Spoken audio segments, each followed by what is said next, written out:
In today's notes, we'll take a look at the Declaration of Independence. We'll look at some of the important people and important ideas behind the Declaration. The Declaration is part of the Age of Enlightenment, or the Enlightenment. We talked about it in our last unit. The Enlightenment was a cultural movement that supported the use of reason over things like tradition and religion. It supported scientific approaches to viewing humans and viewing life. Those are going to be very important to the ideas in the Declaration and behind the Revolution. One very important member of the Enlightenment that will contribute to the Revolution and to the Declaration of Independence is a man named John Locke. John Locke lived at the end of the 1600s, beginning of the 1700s, died long before the Revolution, but he did pass along some ideas that would be very important to the Revolution. Locke wrote a book, and in that book he talked about an idea called tabula rasa, or blank slate. He argued that everyone was born with a blank slate. They weren't born with a predetermined path or fate. They weren't born with a certain set of thoughts or memories or ideas in their head. That was different than what most people in Europe and throughout most of the world thought up until this point. They believed that kings and queens were that way because they were born differently than other members of society. The idea that everyone was born equal is going to be an important idea of Locke's and an important idea to the Declaration and to the Revolution.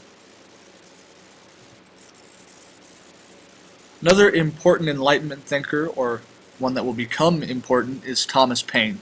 And we'll look at Paine's background in a moment, but he comes from a pretty unflattering background. But he will become one of the most important figures behind the Revolution. Thomas Paine wrote a pamphlet called Common Sense, and many of the ideas in Common Sense will contribute to the Declaration and to the ideas of revolution. In that pamphlet, he included this segment.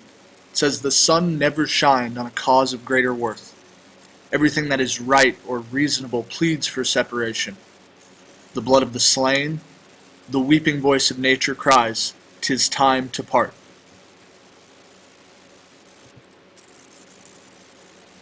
But who was Tom Paine?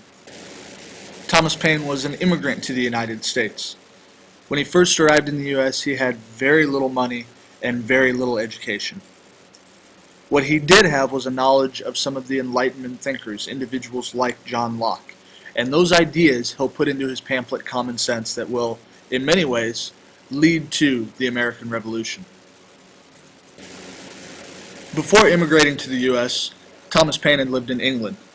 And while in England he had worked a variety of jobs. He had been a house servant, had been a member of the Merchant Marines. He was even a corset maker for a time.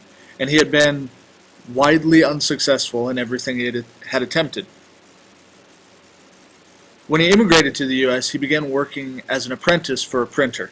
That would make it possible for him to print his pamphlet, Common Sense. Common Sense, a very short, very simple pamphlet, would change the course of American history. The entire pamphlet was only 46 pages long. It was written very, very plainly, written so that anyone with a basic knowledge could read it and understand it. Common Sense sold over 100,000 copies, which would be more than 20 million today. And it's the first time in writing that the idea of independence is presented to the people of the colonies. It inspires people. It leads to more individuals joining the Continental Army. The Army starts to grow. More and more people start to support the idea of independence. The ideas presented by Tom Paine and the growing support for independence in the colonies make their way to the Continental Congress, to the Second Continental Congress. The Continental Congress includes some of the most influential people from throughout the colonies. Individuals like Benjamin Franklin, who's one of the older individuals in the Continental Congress, and certainly one of the most respected. In a lot of ways, he's the symbol of people in the colonies, a symbol throughout the colonies and to the rest of the world. John Hancock, who's young and fiery and passionate. John Adams, a wealthy lawyer, very, very well respected, very eloquent. It also included an individual named Thomas Jefferson.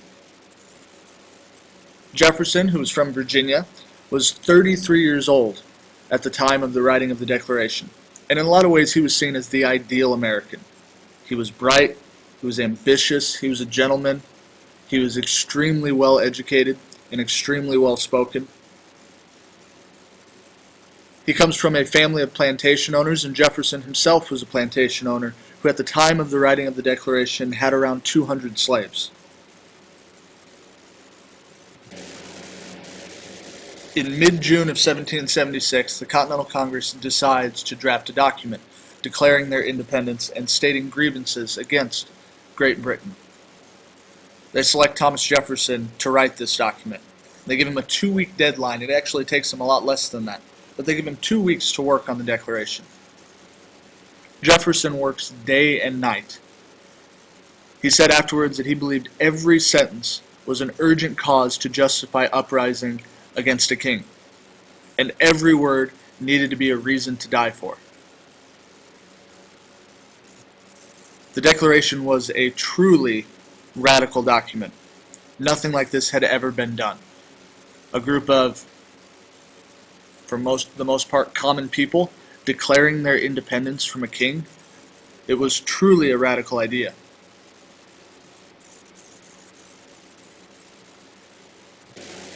Oftentimes it's discussed, who did Jefferson intend to include in the Declaration?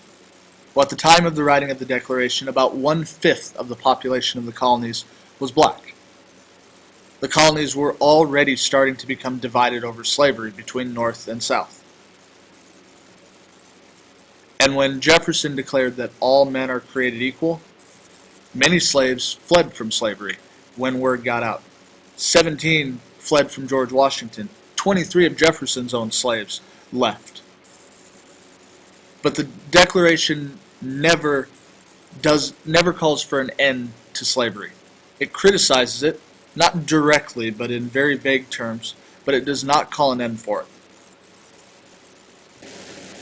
On July 1st, 1776, Jefferson presents his draft of the Declaration to Congress. It is completely torn apart. Jefferson is embarrassed and ashamed because the document he's worked so hard on is ripped apart by the other members of Congress. They have 3 days of debate. They end up taking out 89 items from Jefferson's original draft, including taking out any information that directly referenced or criticized slavery. The final draft of the Declaration passes on July 2nd of 1776. Word is carried by horseback on that postal routes that had been created throughout the colonies, and it's posted throughout all the colonies. It's important to remember that when the Revolution began, no one planned on independence. But with the writing of the Declaration, the goal and the intent of the Revolution has now changed. After the signing of the Declaration on July 2nd, John Adams had a quote that fits really well, although his date's a little bit off.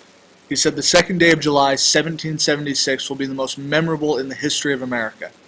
It ought to be solemnized with pomp and parade, with shows, games, sports, guns, bells, bonfires, and illuminations from one end of this continent to the other, from this time forward, forevermore."